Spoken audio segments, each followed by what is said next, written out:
ನಮಸ್ಕಾರ ರೀ. ಸಂಪ್ರದಾಯದ ಹಾಡುಗಳ ಚಾನಲ್ಗೆ ಎಲ್ಲರನ್ನೂ ಸ್ವಾಗತ ಮಾಡ್ತೀನಿ ರೀ. ಇನ್ನೇನು ಅಧಿಕ ಮಾಸ ಸಮೀಪ ಬರ್ಲಿಕ್ಕತ್ತದ. ಎಲ್ಲರಿಗೂ ಇದ್ರ ಮಹತ್ವ ತಿಳಿದಿದ್ರು. ನನಗೆ ತಿಳಿದ ಮಟ್ಟಿಗೆ ನಮ್ಮ ಮನ್ಯಾಗ ಹೆಂಗೆ ಮಾಡ್ತಿದ್ರು ಅದನ್ನು ನಾನು ಅದರ ಮಹತ್ವ ಮತ್ತು ವ್ರತಗಳ ಬಗ್ಗೆ ಹೇಳಲಿಕ್ಕತ್ತೀನಿ. ಇದು ಪುರುಷೋತ್ತಮ ಮಾಸ ನೋಡ್ರಿ. 84 ಲಕ್ಷ ಜೀವರಾಶಿ ಒಳಗೆ ಮನುಷ್ಯ ಜನ್ಮ ಬರೋದು ಭಾಳ ದುರ್ಲಭ ಅದ. ಅದು ಬಂದಾಗ ಪರಮಾತ್ಮನನ್ನು ನಮ್ಮ ಕಡೆಯಿಂದ ಸಾಧ್ಯ ಆದಷ್ಟು ಆರಾಧನೆ ಮಾಡಬೇಕು.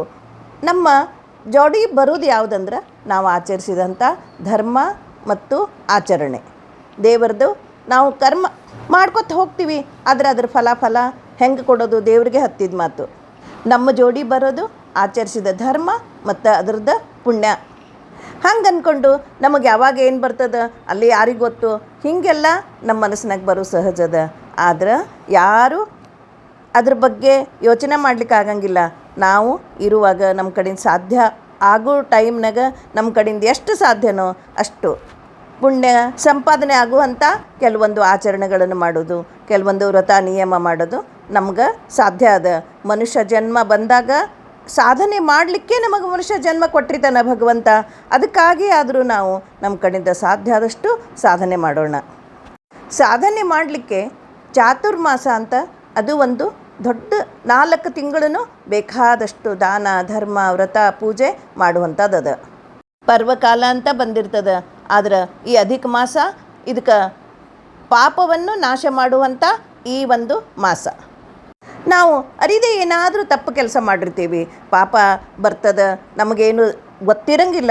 ಆದ್ರೆ ಈ ಮಾಸನಾಗ ನಾವು ಅವನ ಆರಾಧನೆ ಮಾಡಿ ಜಪ ತಪ ನೇಮ ಹೋಮ ನಮ್ಮ ಕಡೆಯಿಂದ ಏನು ಸಾಧ್ಯದ ಅದನ್ನು ಮಾಡಿ ನಮ್ಮ ಪಾಪವನ್ನು ಕಳೆಯುವಂಥ ಈ ಅಧಿಕ ಮಾಸ ನಮ್ಮ ಕಡೆಯಿಂದ ಸಾಧ್ಯ ಆದಷ್ಟು ನಾವು ಮಾಡೋಣ. ಅದಕ್ಕೆ ನಾನು ನನಗೆ ತಿಳಿದ ಮಟ್ಟಿಗೆ ಕೆಲವೊಂದನ್ನು ಹೇಳ್ತೀನಿ.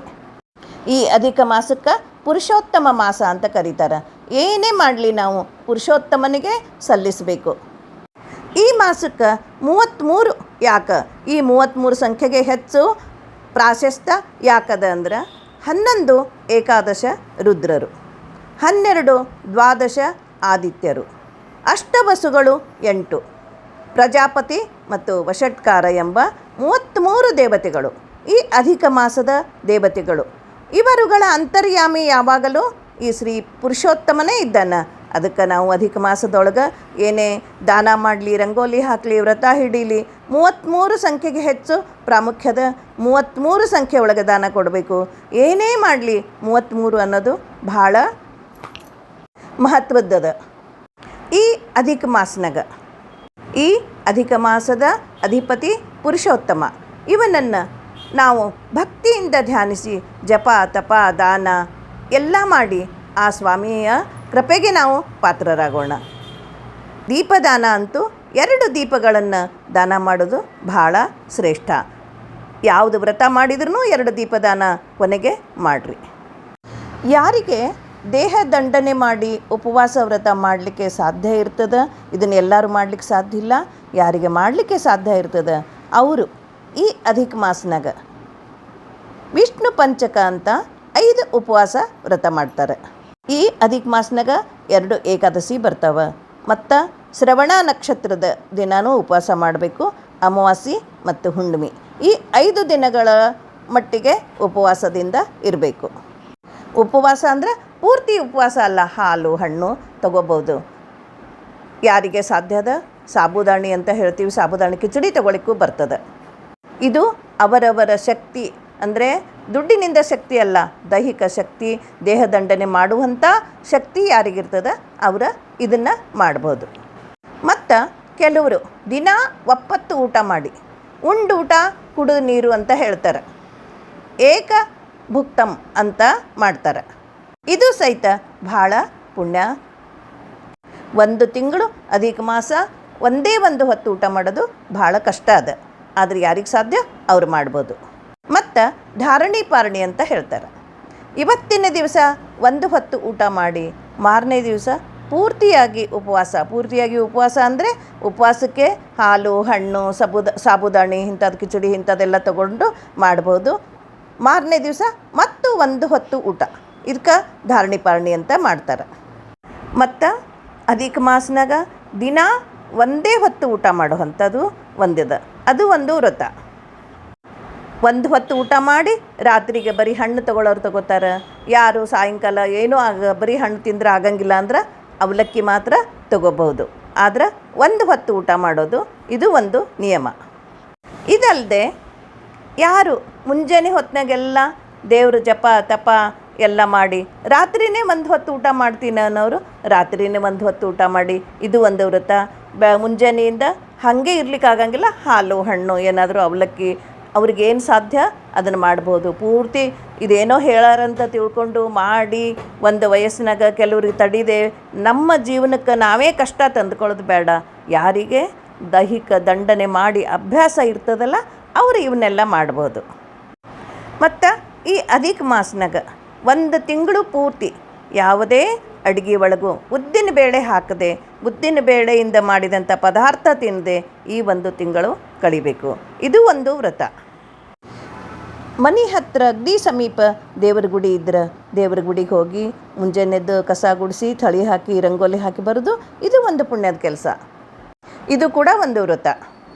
ಇದಲ್ಲದೆ ದೇವರಿಗೆ ದೊಡ್ಡ ಗುಡಿ ಇದ್ರೆ 2, 3, 4, 5 ಅವ್ರವ್ರಿಗೆ ಎಷ್ಟಾಗ್ತದ, ಕೆಲವರು 3, 7, 5, 9 ಹಿಂಗಂತ ಪ್ರದಕ್ಷಿಣೆ ಹಾಕಬಹುದು. ಇಟ್ಕೊಂಡ್ರೆ ಒಂದು ದಿವಸ ಮೊದಲನೇ ದಿವಸ ಎಷ್ಟು ಪ್ರದಕ್ಷಿಣೆ ಹಾಕ್ಬೇಕಂತ ಶುರು ಮಾಡಿರ್ತಾರಲ್ಲ ಆ ಅಧಿಕ ಮಾಸ ಮುಗಿಯೋ ತನಕ ಅಷ್ಟೇ ಪ್ರದಕ್ಷಿಣೆ ಹಾಕಬೇಕು. ಸಣ್ಣ ಗುಡಿ ಇದ್ದರೆ 33 ಹಾಕ್ಬೋದು. ಭಾಳ ದೊಡ್ಡ ದೊಡ್ಡ ಗುಡಿ ಇದ್ದಾಗ ಅಷ್ಟೊಂದು ಹಾಕ್ಲಿಕ್ಕೆ ಆಗಂಗಿಲ್ಲ. ಇದು ಥಳಿ ರಂಗೋಲಿ ಅಲ್ಲದೆ ಪ್ರದಕ್ಷಿಣೆ ಕೂಡ ಒಂದೇ ಸರಿ 2 ವ್ರತ ಆಗ್ತದೆ. ಈ ಅಧಿಕ ಮಾಸನಾಗ ಒಂದು ತಿಂಗಳನಾಗ 1,00,000 ಹೂವು ಪುರುಷೋತ್ತಮನಿಗೆ ಅರ್ಚನೆ ಮಾಡ್ಬೋದು.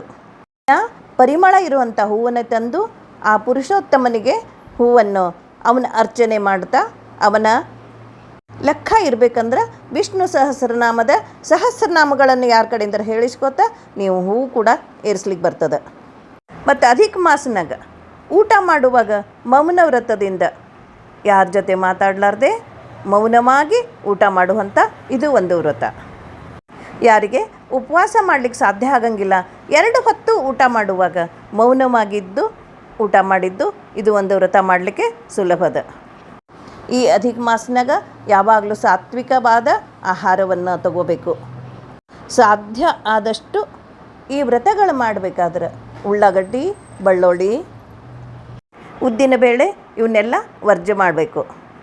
ಇದಲ್ಲದೆ ಅಧಿಕ ಮಾಸನಾಗ 4 ಸೋಮವಾರ ಬಂದಾಗ 16 ಸೋಮವಾರ ವ್ರತ ಸಹಿತ ಮಾಡ್ತಾರೆ.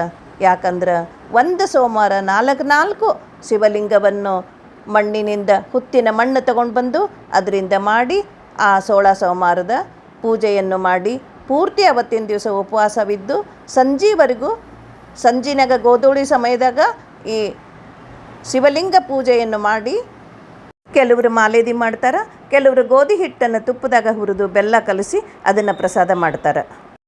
ಈ ಪ್ರಸಾದ ನೈವೇದ್ಯ ಮಾಡಿ ಶಿವನಿಗೆ ಆರತಿ ಮಾಡಬೇಕು. ಆಮೇಲೆ ಮನೆ ಹತ್ತಿರ ಆಕಳ ಕರೆಸಿ ಆಕಳ ಪೂಜೆ ಮಾಡಬೇಕು. ಆಕಳಿಗೆ ಪೂಜೆ ಮಾಡಿ ಆ ಪ್ರಸಾದ ಮಾಡಿದಾಗ ಒಂದು ಭಾಗ ಆಕಳಿಗೆ ಕೊಡೋದು, ಒಂದು ಭಾಗ ಮತ್ತೊಬ್ಬರಿಗೆಲ್ಲರಿಗೂ ಪ್ರಸಾದ ಅಂತ ಕೊಟ್ಟು ಒಂದು ಭಾಗ ಮಾತ್ರ ಅವರು ಪ್ರಸಾದವನ್ನು ತಗೋಬಹುದು. ಮಾರನೇ ದಿವಸ ಊಟ ಮಾಡಬೇಕಾಗ್ತದೆ. ಇದಲ್ಲದೆ ಅಧಿಕ ಮಾಸ ಬರೋಕ್ಕಿಂತಲೂ ಮುಂಚೆನೇ ಯಾರಿಗೆ ಸಾಧ್ಯ ಅದ ಅವರು ಈ 1,00,000 ಬತ್ತಿಯನ್ನು ಮಾಡಿ ಈ ಅಧಿಕ ಮಾಸನಾಗ ಹಚ್ಚುವಂಥ ಇದು ಒಂದು ವ್ರತ ಇಟ್ಕೊಂಡಿರ್ತಾರೆ. ಬರೀ 1,00,000 ಅಲ್ಲ, 1,08,000 ಅಂದರೆ 108. ಯಾವಾಗಲೂ 108 ಅಂದರೆ 1,08,000 ಇಷ್ಟು ಬತ್ತಿ ಮಾಡಿ ಈ ಅಧಿಕ ಮಾಸನಾಗೂ ಹಚ್ಬೋದು. ಪುರುಷೋತ್ತಮನ ಗುಡಿಗಳಿಗೆ ಹೋಗಿ ಅವನ ಮುಂದೆನೇ ಅಥವಾ ಅವನ ಗುಡಿಯ ಹೊರಗಡೆ ಎಲ್ಲಿ ಸ್ಥಳ ಸಿಗ್ತದೋ ಅಲ್ಲಿ ಈ ಬತ್ತಿಗಳನ್ನು ಹಚ್ಚಬೇಕು. ಯಾಕಂದ್ರೆ ಮನೆಯೊಳಗೆ ಇಷ್ಟು ಬತ್ತಿ ಹಚ್ಚಲಿಕ್ಕೆ ಸಾಧ್ಯ ಆಗೋದಿಲ್ಲ. ಗುಡಿಗಳಲ್ಲಿ ಬೇಕಾದಷ್ಟು ಹಚ್ಚಬಹುದು.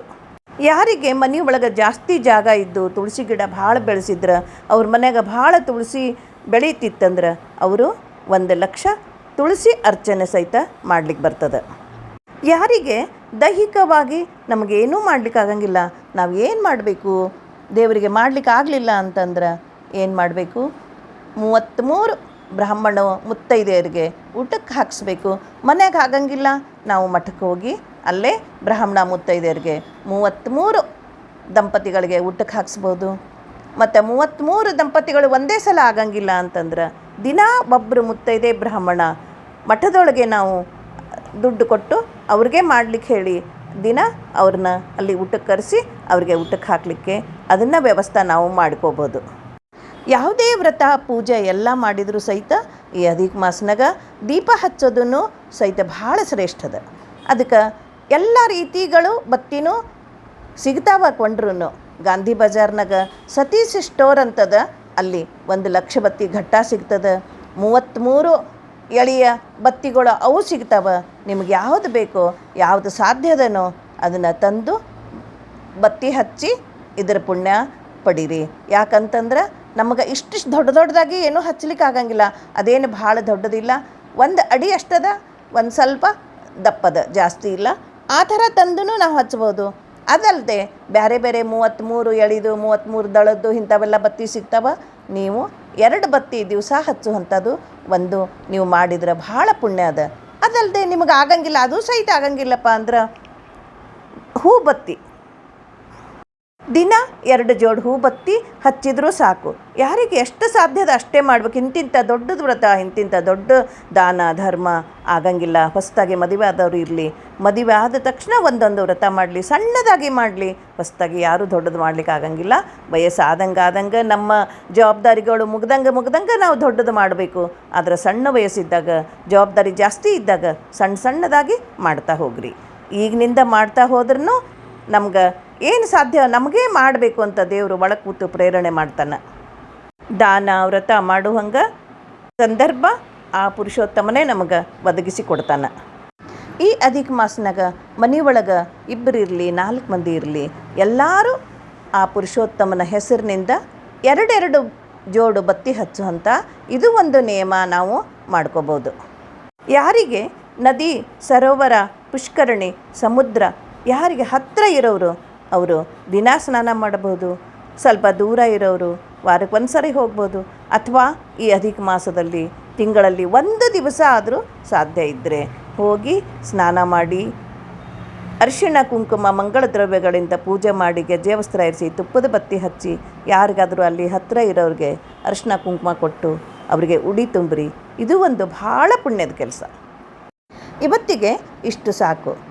ಇನ್ನೊಂದು ವಿಡಿಯೋದಲ್ಲಿ ಏನೇನು ದಾನ ಕೊಡಬೇಕು, ಚಿಕ್ಕ ಪುಟ್ಟ ದೊಡ್ಡ ಯಾರಿಗೆ ಯಾವ ಸಾಧ್ಯ ಆ ದಾನಗಳನ್ನು ಕೂಡ ಮಾಡಬಹುದು. ದಾನದ ಬಗ್ಗೆ ಹೇಳ್ತೀನಿ. ಭಾರತೀ ರಮಣ ಮುಖ್ಯ ಪ್ರಾಣ ಅಂತರ್ಗತ ಶ್ರೀಕೃಷ್ಣಾರ್ಪಣಮಸ್ತು.